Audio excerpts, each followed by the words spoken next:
Thank you, Josh. Good morning, everyone. And thanks to IBEW for this great facility and hosting us here in St. Louis. As Josh said, my name is Caro. I'm with the Polsinelli law firm out of Kansas City. I'm an energy practitioner and have been for many years. The topic here is large electricity uses AI impact. And as Rob said, the panel is a great panel here with Google and Ameren here locally. So I thought we'd start by framing the issue. And if people have problems hearing me, just let me know. Now, Josh, this is it. Here we go. So let's talk about large users and AI impact. So the first thing we're going to talk about are a data center. You know, I got to take a shot. So I use the word data center. But the first thing, I think that's really the issue here when we talk about large users and impacts on the system. And so this is kind of a rendition of a data center, obviously with the wind turbines and electric grid and the water usage too. And we can talk more about that. Another important concept is IRP, an integrated resource plan. Those are what utilities are required to file in Missouri, talking about their planning for future power needs and usage and energy efficiency moving forward. The next topic would be acronym is the CTT, the Clean Transition Tariff. It's a rate design mechanism that Google has invented or talked about or trying to implement across the country. And Nekabari can talk more about that. And then the other phrase here used a lot is demand response. What are we doing when the system is strained and there needs to be some impact to large industrial users on power or even residential users on power usage? So I thought we'd start by saying, okay, on the national level, what are we seeing for demand impact? And this slide kind of goes through some of it, some of the big impacts of power demand on the system with, Goldman Sachs saying 47 gigawatts by 2030. Brattle saying 16 gigawatts by 2030. So a big difference in that grid strategies with another looking at some of those issues. And where are we seeing that? We're seeing it, onshore manufacturing, industrial electrification, hydrogen and carbon capture. I don't know how much we're going to see about that. This may have been them talking about that before the Trump election. The next slide I want to show is kind of what we're seeing, and we're in the MISO territory right now. What impacts you're seeing in MISO on the increase in demand based on that, and what those are, the high impacts of data centers, manufacturing, increased cooling demands, EVs, and cryptocurrency. And then locally in Missouri and Kansas City, some of the just announced projects that we're seeing in Kansas City, Google's 400 megawatt data center, Meta's data center, Patmos announced one of converting the Kansas City Star printing press building downtown into a data center. And in St. Louis, some of the things that we've seen on impacts.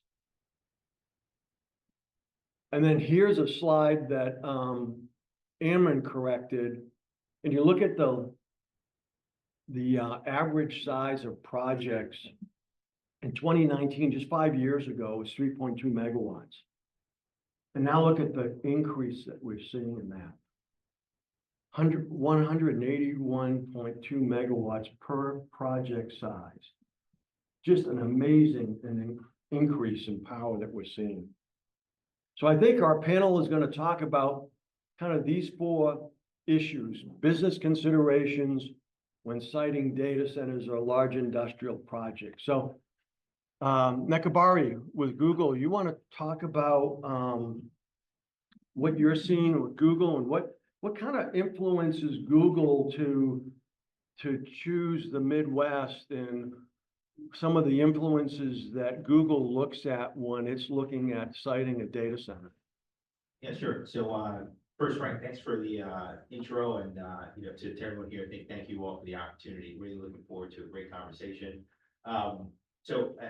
Those who know me well know that I usually like to begin these types of discussions with a bit of a personal anecdote. And so, I again work for the global infrastructure and energy team for Google.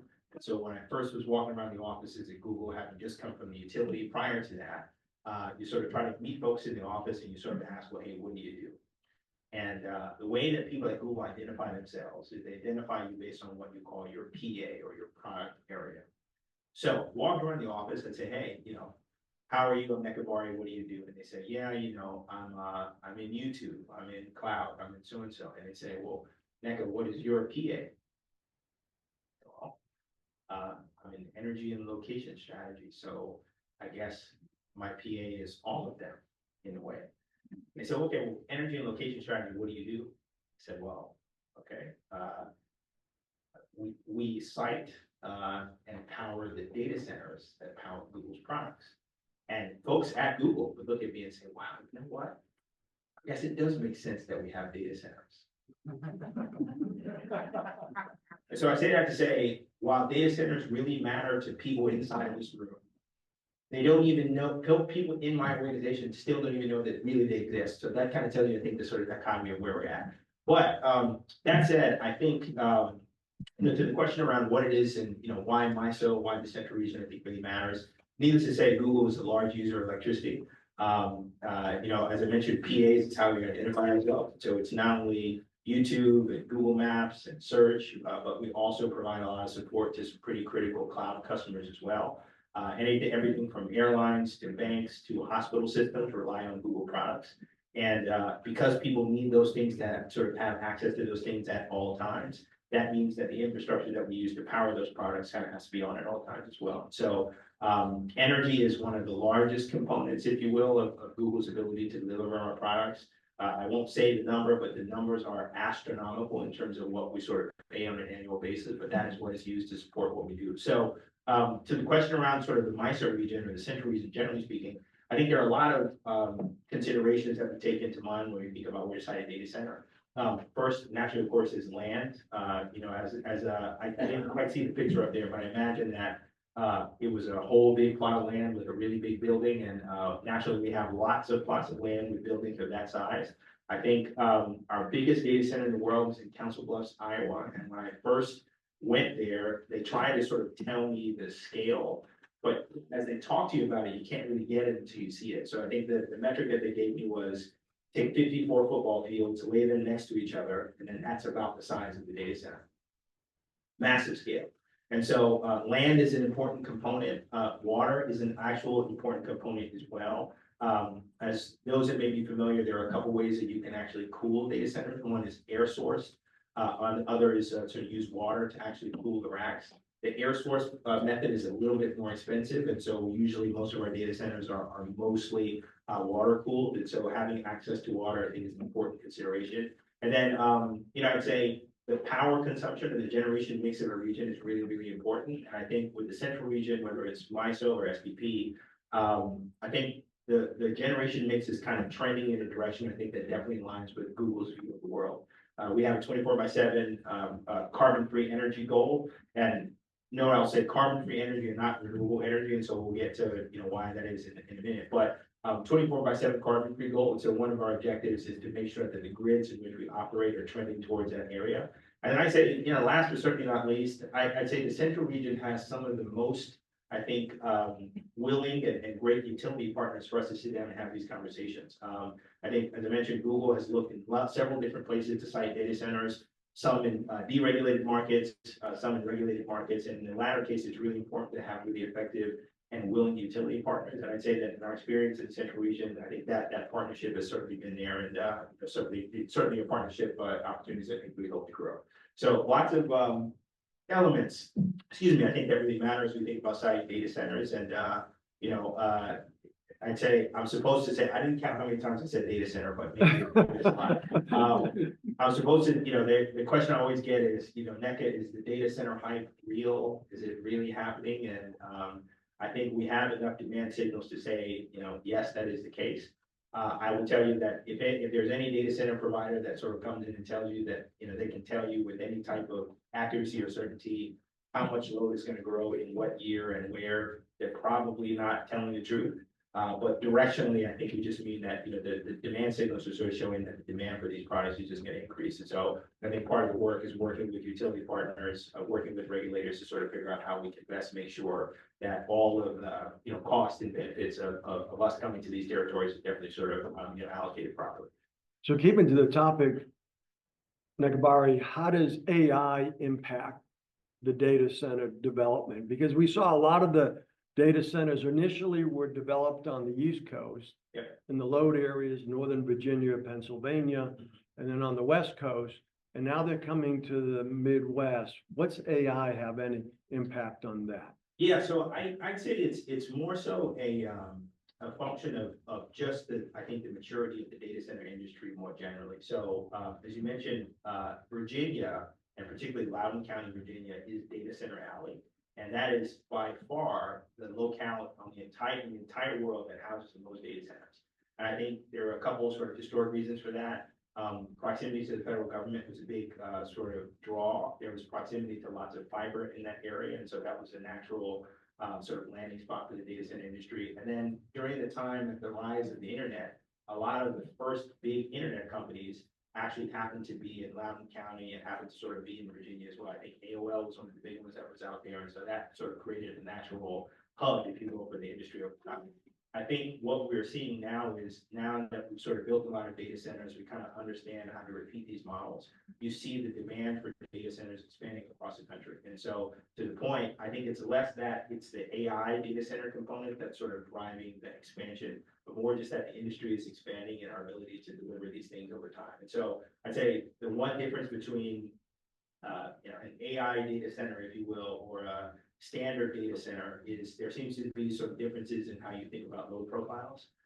Normally when we have these discussions about load growth and things, people always assume that for the most part, all data centers are sort of flat load data centers, and it's got to be 90%, kind of capacity factor, et cetera. If you have cloud products that are hosted in those data centers, and those cloud products have availability requirements, I think, for the customers that buy those products, and I think then you see some of those more traditional sort of flat load profiles. But I think what we're seeing with AI-focused data centers is a lot of these data centers are being used to train machine learning models. And so the thing with the machine learning models is they are internal processes, and so in that sense, the data center capability or the load flexibility of those data centers is actually a little bit more flexible over time. So as we start to, and I'm sure we'll get into discussions about whether or not data centers can participate in demand response and what that looks like, I think we're trending towards a world where some of these large loads like data centers can actually provide flexible resources, I think, not only to our utility partners, but then also to the grid writ large. And so I think it's more about the products at the data center and how that sort of impacts the load profile. And there's lots of diversity, I think, in the space there as well. Okay, thank you. Talking next about economic development, Rob with Ameren, can you talk to us about, how does Ameren look at this from an economic development standpoint? Sure, no, I appreciate that. And, in my role, I sit, really where economic development plans, policies, strategies meet energy plans, policies, and strategies. And that used to be, and what by used to be, I mean, even just a couple of years ago, that used to be a pretty firm, line between those two sides. And now more than ever before, they are literally one and the same. Economic development and energy, you cannot have these conversations without intertwining those two, for all the reasons that Nekka just talked about. I used to work for an old city administrator down in Southwest Missouri, and small town, and his kind of overall guidance to us as we were thinking about what to do with the city was you ride the horse in the direction it's pointed. And that was gonna be how you had success. And I think, just hearing from, partners at Google here today, looking at all of the signals that you're seeing out there in the market, this is where the economy is going. Over the Thanksgiving holidays, I was working on my Wi-Fi at home as I hooked up a barbecue grill to our internet, and just actually went through and looked at all the devices that are connected just in our house. We had 20 some odd devices in my house connected to the internet. And for some reason, I need to have my oven and dishwasher also hooked up to, I don't know why, but we do. And that is happening in your household, it's happening in every household in America and around the world. And those signals are only going to increase. So I think it's time for us in the energy space to stop being bewildered or just surprised by these massive trend lines that we're seeing and really focus on solving for them so that as a state, so that our communities can take advantage of the trend where this horse is pointed. And so as you think about what does that mean for Ameren or for all the utilities in Missouri or for energy policy in Missouri, it's that we need to be thinking about not just this moment today, but also where these trend lines are going to continue to go. Because from all the signals that are out there, this is going to continue. This is where the economy is going. I think it's not a stretch to suggest that this is an industrial revolution that we're experiencing. And it's transforming, again, not just our own daily lives at home, but the way that every business operates, whether they're in the tech sector or not. And so from a state perspective, if we're going to continue to bring these jobs here, we've got to be thinking about things like resource adequacy, like what are the right tariffs and what are the right plans and policies that are out there, because we've got to deal with the reality that exists today. So, if you start to break that down, all of those site selection factors that Neka talked about, those are things that our communities, that our utilities, that our state governments can be thinking about now to be ready for these opportunities when they come. And I wanted to touch on really the why behind all of this. These facilities, whether it's a large data center, whether it's a manufacturer, whether it's a distribution facility, these bring tremendous benefits to our communities, to our state. If you think about the size of, how many football fields did you say? Think about what it means to build a 54 football field sized building, and how many construction jobs, how many contractors, how much material and supply that needs to go into that. And you take that number and you multiply that across the state or across the country, that's just a snippet of the economic impact that they bring. Thousands and thousands of really good construction jobs. Of course, you still have some permanent jobs at these facilities when they come in, but there's tremendous amounts of tax revenue. And what I think is actually interesting about it, these are really large physical real estate footprints. They have a lot of personal property that goes into them, the computing equipment, the supplies that are in there. Those are revenue streams for school districts. They're revenue streams for local communities. And if you think about what does economic development mean, it's not just chasing a deal today, it's really to improve the overall economic health of your region. And the way that we get there in today's economy and what likely looks like the foreseeable future is to find ways to work with tech industry, with large manufacturers who need to solve for large power demand, and to find a way to help them do that. And that's really what our priority is. And I know that many of the folks in the room are thinking about this, but last thing I just say is this is a good thing that's happening. It's new, and it's sometimes scary because it's new, and it's maybe also daunting because of the size of them. But if we figure this out, we are really going to succeed in our state. And that's ultimately what I think most folks that care about economic development and these discussions are trying to accomplish. So we appreciate being a part of this conversation and look forward to what comes next. Rob, one other question had to do with, I think the slide, see if I can get to it. I don't know if I can go back. I don't think I can. No, I can't. I don't want to mess it up. Anyways, the slide had to do with just 5 years ago, your average project size was 3.2 megawatts. And then you just corrected the slide even last week with me. and said that Ameren's average project size is 181.2 megawatts. 5 years ago, tell us a little bit, I mean, if you can, about what those projects are without obviously revealing any confidential details, but. Sure. So Missouri is fortunate to have one of the most diverse economies in the country, meaning, if you think about some of the markets like Silicon Valley, obviously very tech-focused industry, Detroit historically very focused on automotive. Missouri doesn't have all of our eggs in one basket from an economy perspective. And that's really helped us weather downturns, maybe better than other areas of the country. And it's helped us as the rising tide goes, it's helped us, really stay a strong and stable and strong performing economy. So when we say project, that's a customer, that's a new company, that's an existing company that's looking at expanding in our area, adding new jobs, or one that's coming in. And so our projects, our economic development projects, are the same ones that our partners at the state are working on, or across our communities are working on, and it's a diverse mix of the economy. So you have manufacturers, you have distribution companies, you obviously have tech industry companies, you have food processing. So if you think about Missouri's economy, those are the projects that we're working on. And so really just before the pandemic, these were kind of smaller scale operations. The operations themselves weren't necessarily small scale, but their power needs were small because of the way that they operated and the types of equipment that they needed and the types of plans that they were putting in place.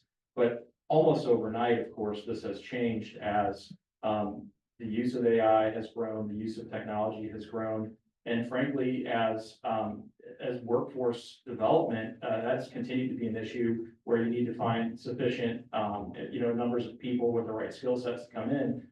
This has been a challenge across the country, and so companies and businesses are figuring out ways to add more technology, to change the way that they operate. There was also an influx of federal dollars during this period, right around COVID and after, to bring more manufacturing back to the United States, to bring those supply chains that were, potentially revealed during the pandemic, that we needed to have them more in the U.S. and in, allied nations. So all of these things are happening at the exact same time as the tech industry has really, grown with the use of AI. So all of these things are happening at exactly the same time, where reshoring, more capital out there for investment, increased use of technology, and all of that has really brought it to bear here. So when we think about projects, we're still focused on not one particular sector. A really smart, sound economic development policy is to have broad-based, widespread growth so that you still continue to have not all of your eggs in one basket. And we're seeing this in nearly every industry. And in a short period of time, a 3 megawatt project on average has grown to an 181 megawatt project on average. And as has been shared in previous conversations, and I know our state Department of Economic Development has talked about this, but it is not uncommon now to be encountering prospective businesses that are looking for 200, 300, 400, 500 megawatts, all the way up to 1,000 megawatts for one facility. And again, this brings, kind of what I said earlier, this is where it's going. This is the direction that it's going. And so it's time to stop being surprised by it and start, thinking about how do we solve for it. So it's an exciting moment, and those states and those regions that figure it out are going to have success.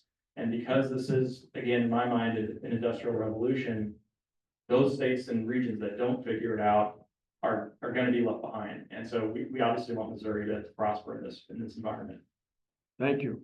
Steve, talking about the regulatory side, which is my forte and which I enjoy discussing, tell us about the issue of resource adequacy. How do you meet, how is Ameren planning to meet this demand, and is it real demand? Sure, thanks for the question. Can you all hear me? Thanks for the question. Yeah, it's a great question, and it's a great, both challenge and opportunity that we're wrestling with right now, both at Ameren and within the industry as a whole. I've been involved at Ameren for, the majority of my 20 years in some form or fashion in integrated resource planning. I was a load forecaster earlier in my career, and we think about the integrated resource plan as being an exercise of figuring out what resources we need to build, what mix of resources, but you don't do any of that until you have a load forecast. Right. Right? You start with a load forecast. What is the problem I'm solving for? How much power do I need to serve to my customers? And I think the first, I was, heavily involved in that load forecasting process. I think the first IRP that I did the load forecast for in 2008, we were looking at a growth rate of, I believe it was 1.3% per year on average over time. And, based on that, on a 20-year trajectory on that, at the time, Ameren Missouri's preferred plan included building a second unit at Callaway. If you've seen a nuclear plant, if you know about the amount of investment that goes into a nuclear plant, we were gonna build one of those to meet 1.3% annual load growth. And what's the size of Callaway, just so put it in perspective? It's about 1,200 megawatts. 1,200 megawatts, so 1,200 nearly the megawatts. size of a large data center, if you're talking about 1,000 megawatts. Yeah, so that's exactly what I was, so you start thinking about what is the demand with data centers now? And if you watch around the country and you see the announcements out there, some of an individual plant, like you mentioned, can be over a gigawatt in scale. And Ameren Missouri is the largest electric utility in the state of Missouri, or a major utility. If you added a gigawatt data center into our, service, and obviously they ramp up over a few years, but over that few years period, would be about a 25% increase in load, right? In energy, not necessarily in our peak demand, but in our energy consumption.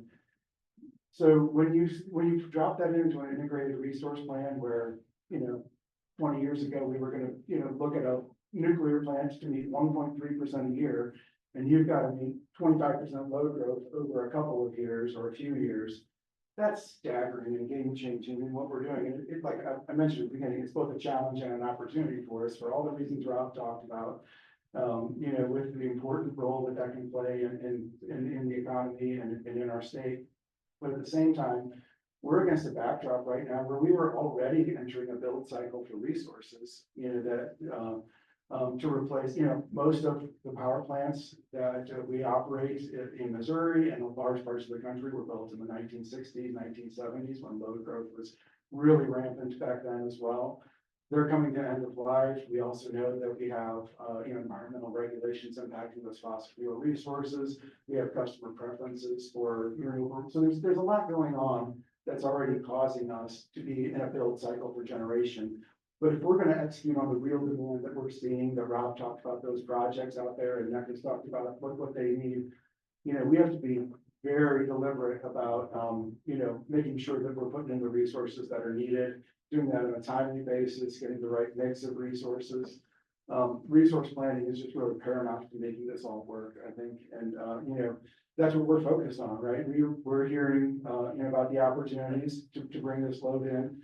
And we're diligently working through those resource plans that how do we make this work? Because if we can't serve our customers load reliably, none of it's any good for any of us, right? So we're focused on that resource plan to meet that demand and figure out what's the right resource mix and how can we build it on a timely basis to accommodate the load and also serve all of our customers, on a reliable and basis and affordable basis as well. So. Yeah. So without getting into costs and prices and rate design mechanisms and things like that, I want to talk about understanding that those issues that utilities face. How is Google working with the utilities to kind of meet that demand that you're going to put on their system? So the answer, I think, in one sense, is you hire folks like me who came from the utility. And I say that jokingly, but in reality, I think part of it is there's something to be said about having folks on the team that understand, I think, some of these issues that Steve and that Rob have laid out. As I mentioned before, I worked at Exxon Utilities, immediately prior to coming to Google. And at that time, it wasn't data centers, but then it was electric vehicles. And so it was sort of, EVs are going to break the grid and, we need to upgrade all our secondary transformers because of these things that we're seeing. We get similar load requests. I distinctly remember one in New Jersey where they essentially asked for I think it was effectively 9 megawatts in what looked like the corner of a Walmart. And I remember getting the load request and so I said, okay, are you sure that this is what you need? And they said, yeah, we're absolutely sure. I said, okay, so for context, 9 megawatts is the size of the Empire State Building in terms of peak demand. So are you sure that's what you need? And they looked me square in the eye and said, yes, we are sure. And that caused a tizzy at 9 megawatts. And so here we come, from Google talking about, 20, 30, 40x that. So I think part of it is understanding and recognizing some of these issues and thinking through the best ways to sort of come up with designs to think through this. I think one thing Steve mentioned in terms of the ability of the utility to kind of help deliver some of these power objectives. I think Google does a lot of things. We create a lot of products. We have parts of our business that do a lot of cool infrastructure type of things. My organization is called Global Infrastructure and Energy. So if you ever see big ships in the North Atlantic or ships that are literally laying fiber cables from Kenya to Australia, Google does that. But one thing that Google is not in the business of doing is trying to be an electric utility. And so as such, we really depend on our utility partners to be able to sort of deliver that capability. And part of that dependence is being able to work within the constructs of the regulatory confines to figure out the best ways to do it. So I think as Steve's mentioned, customers have preferences, we do as well. And so Frank mentioned in the beginning, the clean transition tariff for the CTT, no lack of acronyms at Google. So I'll try to keep them to a minimum. But the CTT, the objective there is to say, well, hey, we have some preferences in terms of resources. We understand that as utilities, you need to build resources to meet our demand and the demands of others. So let's work together to figure out how we can kind of both meet in the middle on our preferences and you all's need for resource adequacy. So what the CTT does, and using a sort of former power trader lingo, you can kind of think about it like a sleeve. So we said and this is something that we announced with our partners in Nevada at NB Energy, as well as with an advanced geothermal developer known as Fervo Energy. And so Fervo had a line of sight on an advanced geothermal project. NB Energy's territory in Nevada is actually very, very good from a geological perspective for this type of technology. And so we sort of said, well, hey, you guys are going through IRP planning. We have a product with our partnership with Fervo that we think would actually fit within the context of what you need from a resource adequacy and supply perspective. So you all sign a PPA with Fervo. You create a tariff to where you can essentially sleeve that power to us financially through the tariff. And because we understand that the technology at Fervo is not necessarily at commercial readiness, we are willing to leverage our balance sheet to pay a premium for you to bring it online. And so when you talk about the ability, I think, of large tech customers, large balance sheet endowed customers like us, I think part of it is being able to sort of put your money where your mouth is and being able to bring some of these technologies forward within the context of the utility framework to which we can get it done. So I think part of the things that we think about is how can we partner with utilities in those frameworks to ensure that resource adequacy and reliability, of course, is paramount. Much like I mentioned before, much like other customers, we have products that need to run all the time.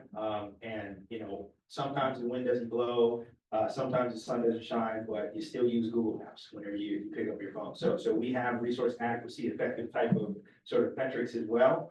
We use another acronym to talk about that, but I won't use that here. So as such, I think we're a bit more realistic in understanding that resource adequacy is a big piece of it. And so part of the work that we're doing is to ensure that we can, reasonably bring some of these resources in, use our balance sheet to help pay the premium in some cases, and make sure that our utility partners are kind of helping sort of drive the ship, if you will, in the direction that we hope to look from our resource generation mix perspective. Thank you. Steve, from a regulatory, let's get to the issue of price. From a regulatory perspective from Ameren, how do you price a service like this? Yeah, that's a great question. It's one that we're all wrestling with at the moment. And I think you're seeing different proceedings in different jurisdictions across the country that are also wrestling with this. And I think when you first, I'm also an old rate design guy. I've been in rate design and research planning for a long time. And the principles of rate design and the tools of rate design, we think about how much rate designs have changed, but the core principles of them, of rate design, really hasn't changed for a century, or really hasn't changed ever.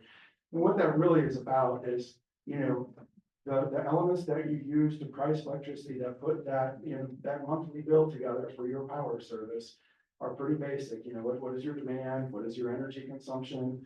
what are the, you know, customer specific costs that we need to recover? And all of those things don't change whether I'm talking about a residential household or whether I'm talking about a gigawatt scale customer. And I think Neko would probably agree with me is the core thing that we should be looking for is what is our cost to serve you? You know, what is our cost to serve you? And rate design, you know, you can use different, you know, more granular rate designs to get more carved up in dividing those costs into peak demands or peak times or whatever.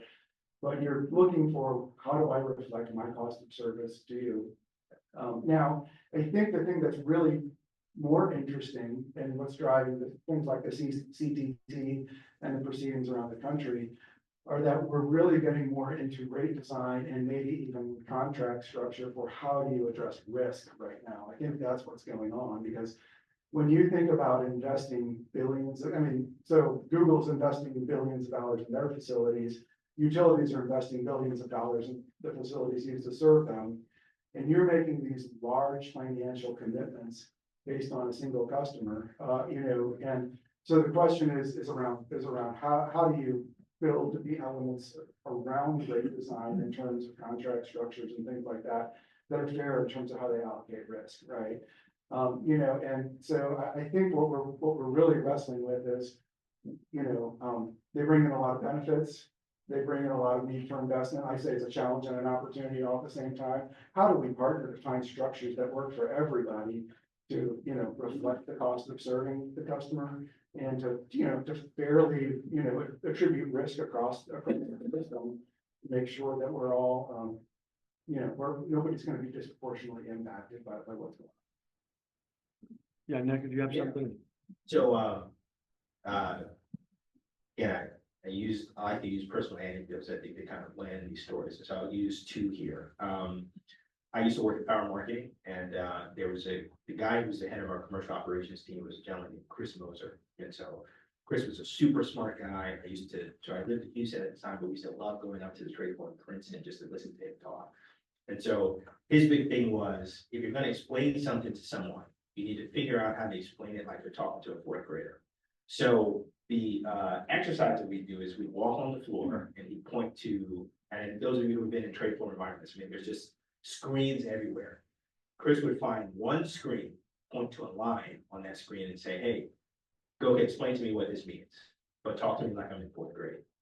And it took me a long time to figure out how to sort of get through these pieces, because you talk about swing trades and fuels, and then say, hey, listen, fourth graders don't know what that means. Talk to me like I'm in fourth grade. So to the point about risk allocation, I'll maybe use one of those kinds of, kind of analogies here. So I just recently bought a house, and it was a new build. And so as you go with new build, sometimes they'll say, okay, hey, put, 15, 20% down, pay us over time. And then when it's time to close, bring us the rest.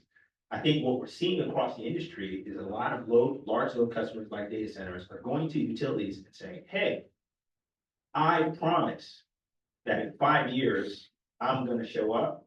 So just build it, just trust me. And to the point about the risk allocation, the utilities are kind of saying, if we're going to build this, you guys need to give us some financial assurances that you're going to show up. And so to Steve's point, what we're seeing in terms of contracting is figuring out the best ways to sort of deal with this risk of sort of stranded cost investment that we used to sort of talk about on the utility side. And so lots of hyperscalers, I think, are coming up with different contracting mechanisms to deal with this problem. One more acronym is one called CCF, which is one thing that we use to refer to this idea of a capacity commitment framework. And so I promised myself I would only point to one regulatory filing, but we just had a filing in all party settlement in Indiana Michigan Power's recent sort of discussion around this capacity commitment framework. So the idea there is, hey, we recognize utilities that you're actually going to make a whole lot of investments to support our load growth. We understand that there is some risk associated with this, and we are very, very sensitive to the idea that you all, while you have an obligation to serve, you also have an obligation to make sure that other customers are as protected or can be as protected as possible in the instant that we don't show up. So what this is sort of materialized into is a capacity commitment framework by which we say to the utility, okay, we will actually commit to paying effectively demand minimums, where we say, well, hey, we give you an effective load ramp. We'll tell you that it's going to be a 600 megawatt facility in 5 years, but in year one, we will pay 75%, if you will, of what we would have paid as if that facility had fully materialized. And so what we're finding is those kinds of structures are not only sort of providing our utility comfort, our utility partners with sort of some comfortability around that risk allocation, but it's continuing to give the utilities the financial signals that they need to make these investments to support the load growth. And so, to the point, I think to Rob's point about, so it's us not sort of getting dizzy around, what's coming and et cetera, but actually sort of thinking about solutions. I think that the capacity commitment framework and those kinds of risk allocation mechanisms are going to become, I think, part of what is necessary for us to truly support this demand growth. 1% and thinking about building a 1,200, sort of megawatt plant. And here we are, that times 25. So that's going to require, I think, some investment on the utility side, but then frankly, on the hyperscaler side, that's going to sort of require us to put our money where our mouth is and being able to sort of, financially make this commitment that we're going to show up. I think the benefit of all this though is once we decide to land a data center, it's going to be there for a long time. We have 25 Google owned and operated data centers globally. 15 in the US, one being built in Kansas City. And I will tell you that across all of those data centers, once we have started building, we have not picked up and left. And, we started putting data centers in the ground, I think 12 to 15 years ago, and we haven't sort of moved one once. So once we get to the point where the data center has been landed, I think that's definitely a different discussion about risk, because again, we're spending billions of dollars too. And so that's a stranded cost if we end up backing up from that. So once we spend that money and it's there, then I think that, to the point about maybe commitment to communities, that is a resource, I think, that will not only sort of, in some cases be a grid resource, but then also be part of the community as a resource as well. But to the point on the front end, what we're trying to solve is this risk mitigation problem. So you'll see a whole lot from us, other hyperscalers in the space around what these kinds of commitment frameworks may look like. We will, of course, argue about the details and the percentages and what sort of is included and what isn't, but the framework, generally speaking, I think we vision is one of those things that's going to be necessary moving forward. One of the issues we haven't addressed it, but I want to leave time for questions. Josh, how much time do we got 15 minutes? Okay. Briefly talk about demand response. Sure. Because demand response seems to be, is a big topic. And, Sure. I know a data center is your load is what, 90%? Your load factor, usually. Some of them, yeah. Yeah, some of those. So how do we deal with demand response where there are strains on the system? Sure. And you're a big user? Sure. So, you mentioned before, I used to be a power trader. And so one of the things I try to do is think through how some of that training applies to how we make the resources now. So swing fuel is what we used to refer to natural gas. And so that is these technologies that have the ability to chase prices and run away from prices to support what that sort of demand fluctuation looks like. I think increasingly what we're seeing in demand response markets, whether that be at the SPP level, whether that be at the MISO level, or within the context of utility programs, is that the market is looking at large loads in ways that sort of mirror the ways that they used to look at these kinds of swing fuels. And so what we're trying to do at Google is explore the ability to think about what modulation of load looks like to be able to support these kinds of objectives. In 2020, we released a paper that introduced a concept known as carbon-aware computing. And so the takeaway there is we understand or sort of get a sense of what the grid mix is at the time, and we decide to allocate either back up or back down compute loads at those locations to take advantage of those differences in grid mix. And so you find that those kinds of opportunities or that kind of capability at data centers is something that we're trying to embed in within the context of how we think about data center planning. And I think it's important because that also allows us, again, to partner with our utility partners to say, well, hey, there are some mechanisms by which we can use to help reduce some of those sort of peak loading requirements. So one of the things I think that we're all actively watching, of course, is many of these proceedings around demand response, whether it be at the utility level, but then also at the ISO level, because we do think that demand response, I think, is an important capability to not only sort of embed within the context of large load customers, but I think generally, I think that the market could use structures, I think, that really support demand response capabilities. And that's something for which we're truly sort of in the business now of advocating for. So again, I think demand response is a key component. We continue to see a lot of demand response proceedings. We continue to see utility partners, I think, introduce demand response and energy efficiency programs that sort of help address some of those peak loading concerns. And I think that that's definitely going to be a necessary part of how we think about grid planning moving forward. Thank you. Unless there's anything else from the panelists, I'm going to open it up to questions. Roger. I want to wait for the mic for the folks online.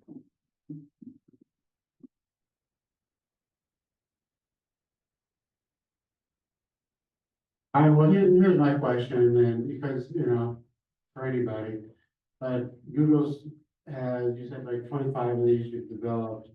I'm increasingly seeing news articles about location and skepticism and traffic and how many jobs really are coming in. So I just want to hear some thoughts of you of like, have you dealt with community? What do you learn from that? And then what does it mean going forward, I guess? Yeah, so I can jump in there. So I mentioned we work within global infrastructure and energy, but as a greater part of the sort of cloud organization, there is a whole team that is specifically responsible for economic development. And so as we think about landing a data center in a site, there's lots of discussions around what that may mean from a jobs perspective, what that may mean, again, from a tax revenue perspective. And so I think that's just all part of the consideration. And I think, and this is leveraging, I think, sort of time working at the utility, et cetera, is unless you really get involved in these communities well in advance of the delivery of a project, I think that's when you sort of, unless you do that, then you'll kind of run into issues when it's time to land. And so I think as Rob mentioned, and I won't get into exactly sort of the specific numbers because there are different ways of doing accounting for, sort of job creation. But what I will say is, as I mentioned, we land a data center, and we tend to do this thing where we land and expand those data centers. And so you will have situations, for example, where you have construction happening at a data center for 5, 6, 7, 8, 9 years. And so in those kinds of environments, you may have folks who are working temp, quote unquote, construction jobs, but for the duration of which facility construction is happening at that data center. And I wish that we could land a full data center, gigawatt data center. I wish we could do it in 12 months, but realistically, that's not how we sort of go through planning. So I think it's having some of those discussions early on the front end to talk about what the benefits are. Having some discussions, I think, realistically around what it means from a job growth perspective, and then honestly continually communicating, I guess, how it is that data centers actually impact the communities where we serve. I think there's lots of news out there whenever we think about landing a data center around NIMBYism and, we don't like how it looks and, you guys are sucking up all our power, et cetera. And so I think what we've been trying to do is combat that messaging by talking about, frankly, what happens at those data centers and the kinds of products and, sort of services that they provide. And so it's very different if you think about a data center as here comes, sort of Silicon Valley folks from the West, sort of taking up our farmland. It's different if you say, well, hey, here's a critical service that's actually backing up our services that are backing up the local fire department to respond when emergencies occur.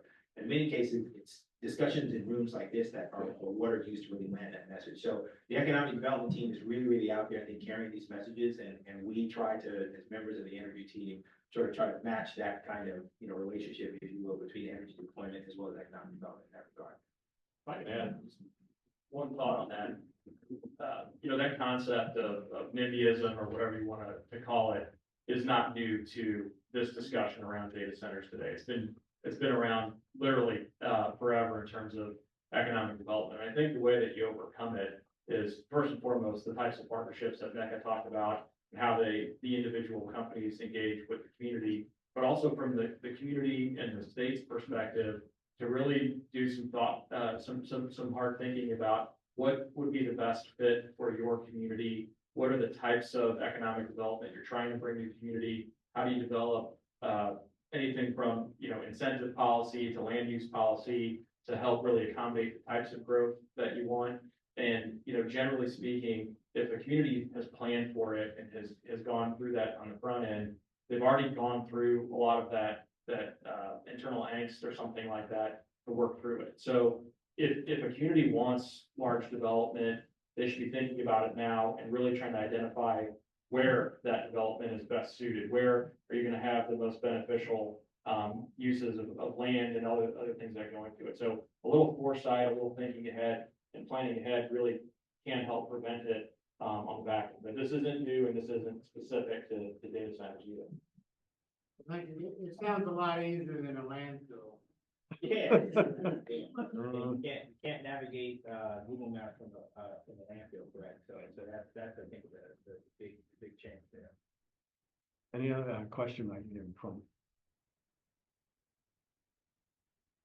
Unmuting it? I don't know. Okay, here we go. So, three quick questions. One is, and this is sort of out there a little bit, but I watched a really interesting documentary on quantum computing. And then it has this huge increase in throughput of processors. And how does that play out in the future if that becomes the source of the computing in the data centers? And I have another question unrelated to that, so. You don't want to take the quantum computing All question? yours.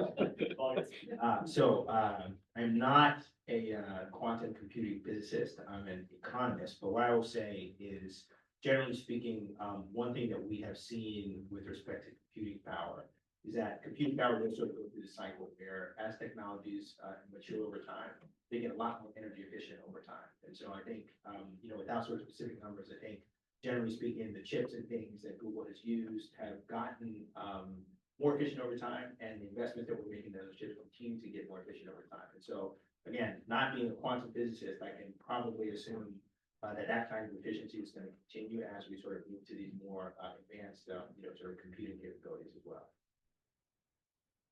Yeah, and then these huge data centers, these 1 gigawatt type data centers, is there sort of a benchmark on the PUE for those? Like what kind of cooling versus computing ratios that you can see in those huge data centers?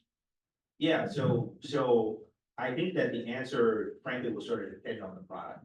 And so, as I mentioned before, if you were a cloud data center, I think that sort of has some different reliability standards and some different, sort of service level standards. And so as such, that you sort of swing your PUEs in any way. But if you're a demand response, an AI focused data center where some of that load is a bit more modular, or you can modulate that load a bit differently, maybe that PUE looks less. And so I think to directly answer the question, I think that the PUE number will really sort of depend. And so they definitely have industry standards out there, but I think really what matters is the products that will be housed at that data center, and that will definitely impact what we kind of think about PUE standards there. Any other questions? Yes. Okay. Hi, I'm Dana Gray with Tower Grove Community Development. And I'm curious with the ramping up of the energy production necessary for all these data centers here in the US and across the globe, how are the energy producers and Google adhering to environmental protections and greenhouse gas emission reduction goals? Sure, yeah, I'll start. I mean, I think, as you see a lot of the deals that have happened in other jurisdictions and around, you're seeing, a lot of these entities supporting the development of a lot of renewable and you mentioned Becca mentioned their goal for 24/7 carbon-free energy. So I do think that, those kind of environmental impacts are, squarely in the conversation and actually being, pursued by many of those entities. From the utility perspective, we have our own, carbon reduction targets. We have, environmental regulations that we have to comply with. So that's a part of the calculus when you go into integrated resource planning, where you've got to figure out how do you serve these customers reliably, but also, meet environmental, requirements and goals that you may be either required to hit or have good business reasons for hitting. So, obviously there's a lot of renewables being built for these, but as Nekka mentioned, they don't all, sun doesn't shine 24/7, the wind doesn't blow 24/7. So there are investments going on in gas generation. There's also investments going on in battery storage. And that's just a piece of the puzzle in integrated resource planning, where you have to look at, how do I comply? How do I hit my targets? And how do I also reliably serve this load? Yeah, I think Steve kind of touched on it, and I think there is a difference, as you sort of laid out, between 100% clean energy matched on an annual basis versus 24/7, and the latter is much harder to do. One of my first jobs when I first moved out to Houston 10+ years ago was to work on what we then called fixed volume price swap hedging agreements, which is a sort of less sexy way of saying synthetic or virtual PPA, the way that we sort of refer to these contracts now. And so 10+ years ago, that was like the greatest thing since sliced bread. Now, if you walk into a room and say the only thing that you do is virtual PPAs to match your load on an annual basis, let's say you're not really doing enough.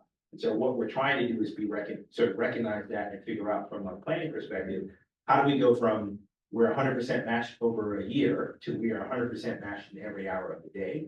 And you can't do that unless you make some of those investments in the type of clean, firm type of technologies that allow you to do that. And so, as I mentioned before, we've been trying to leverage our balance sheet to maybe help bring forward some of these investments in ways where they might not pay for economically, but for a customer that's a bit more willing to pay. And so, I think as Steve has mentioned, clean firm is definitely a piece of it. We've tried to do it with the CTT in Nevada, continue to sort of do it with other CTT structures that include things like solar plus, batteries, if you will, solar plus batteries plus demand response. And so it's one of those things where I think it's a complex puzzle piece to figure out the technologies, but the point around emissions reduction, I think, is still sort of paramount to each of the technology decisions that we're making along the way. I got a question here, and I know Justin had a question too. I know we're running short of time, but if Josh will indulge us. Really appreciate the panel. Couple of questions, one for NECA and another one for Ameren. NECA, you talked about the importance of, land, water, a vertically integrated states relationship with the utility. I'm curious, what does Google look for when it's evaluating locations from the regulatory community? Sure. And for Ameren, Steve, you're talking about how, one of these large data centers, can represent like a 25% increase in your load. For as long as we've been talking about this in Missouri the last couple of years, I always, in the back of my mind, think about Noranda. And, you and a lot of people in the room will remember the multiple situations with Noranda. My recollection is that Noranda represented about 10% of your load. I know NECA said that, they haven't left any of the sites that they've built on. But I know Google's not the only, and data centers aren't the only potential large loads, looking at your service territory. How does the experience with Noranda inform your process now? So Bigger balance sheet.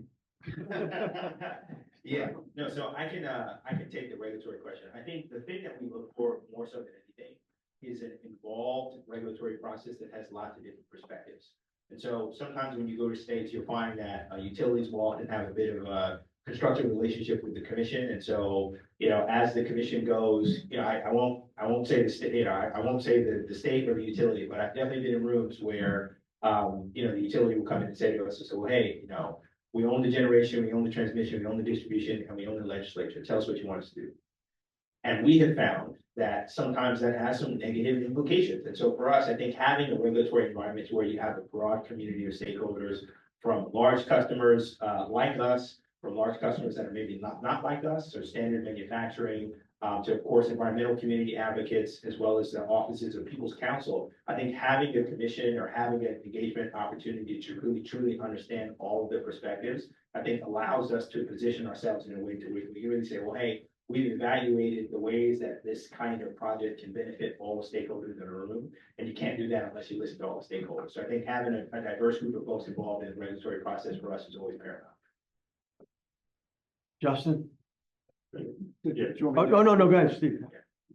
Yeah, and the question about Miranda, which, for folks who don't know, is a large aluminum smelter, and it was about 10% of our load. 500 megawatt load. Yeah, exactly, 500 megawatt load. I think it's a great one, but I think there are, some similarities, but some important differences as well. I mean, the aluminum smelting industry obviously was so competitive and commodity driven that it was literally a race to the cheapest power I could get anywhere for any participant in that industry, right? So the big conversation was around subsidies of that were potentially occurring through electric rates, depending on how you looked at that, right?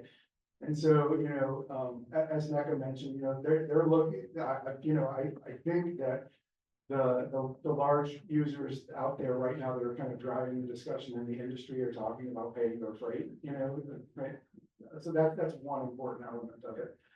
But, a second element of it is we learned as a vertically integrated regulated utility whose rates are set and then we're impacted by regulatory lag going forward, that load coming in and out can have an impact on the finances of the utility. And so you have to think about, mechanisms or how do rate case signings or how do, other regulatory mechanisms address that for both, utilities, shareholders and for customers, right? Because there's things that go both ways there.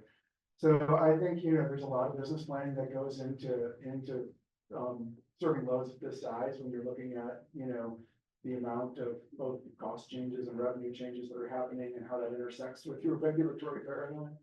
But, I think having had those experiences gives us a leg up in trying to figure out what those impacts might be and how can we address them. Justin, Yeah, last thanks. question. Thanks, Frank. So my question's for Neka as well. We hit on energy efficiency and the efficiency gains in these data centers and in AI chips.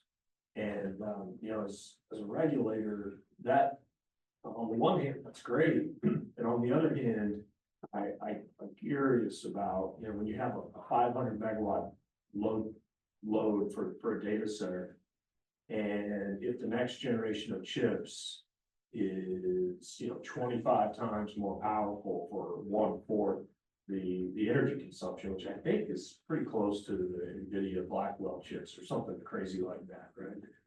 So is there anything you can, assure us, provide us any information of how do we know that this load is not gonna be 1/10 of what you say it is gonna be? As these chips continue to get more and more efficient, are you guys just gonna do, keep the load the same and do 4 times as much computing and 10 times as much computing?